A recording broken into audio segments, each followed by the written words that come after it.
Friends సినిమాలో చాలాసార్లు చూసుంటారు కదా, రొమాంటిక్ నైట్ అని అంటే మంచి క్యాండిల్ లైట్స్ పెడతారు, అక్కడ ఫ్లవర్స్ పెడతారు. ఒక క్యాండిల్ కాదు కదా, ఒక 10-15 క్యాండిల్స్ పెడతారు, మంచి స్మెల్ వస్తూ ఉంటుంది అని చెప్తారు. అలాంటి నైట్ మీరు ఎప్పుడైనా మీ ఇంట్లో క్రియేట్ చేయాలి అని అనుకుంటే ఒక్కసారి ఆలోచించి చేయండి. బికాజ్ ఆ క్యాండిల్స్ బర్న్ అవుతున్నప్పుడు ఆబ్వియస్లీ కిటికీలు తలుపులు తీసి పెట్టరు కదా. సో క్లోజ్డ్ రూమ్లో ఎప్పుడైనా క్యాండిల్స్ కానీ దీపాలు కానీ బర్న్ అవుతున్నప్పుడు కార్బన్ మోనాక్సైడ్ని ప్రొడ్యూస్ చేస్తాయి. ఆ కార్బన్ మోనాక్సైడ్ అనేది మన బ్రెయిన్ అండ్ నర్వ్స్ పైన ఉండే మైలిన్ షీత్ని డిస్టర్బ్ చేస్తుంది. దానివల్ల అవి డ్యామేజ్ అవ్వడం వల్ల రకరకాల కంప్లైంట్స్ అనమాట. మెమరీ లాస్, ఇంటెలిజెన్స్ తగ్గిపోవడం, రిఫ్లెక్సెస్ స్పీడ్ తగ్గిపోవడం, సయాటికా, ఇలా చాలా రకాలైన కంప్లైంట్స్ వచ్చే అవకాశాలు పెరిగిపోతూ ఉంటాయి.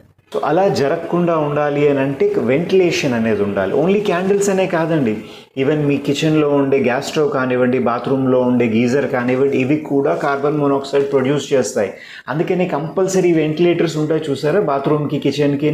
బండి నడుపుతున్నప్పుడు దాని నుంచి వచ్చే పొగలో కూడా బోల్డ్ అంత కార్బన్ డైఆక్సైడ్ ఉంటుంది. బట్ ఓపెన్ ఎయిర్ కాబట్టి మనకి ఇబ్బంది ఉండదు. క్లోజ్ రూమ్లో, గరాజ్లో ఎప్పుడైనా ఉన్నది అని అంటే వెంటిలేటర్ ఉండాలి, లేకపోతే చాలా చాలా ప్రమాదకరము.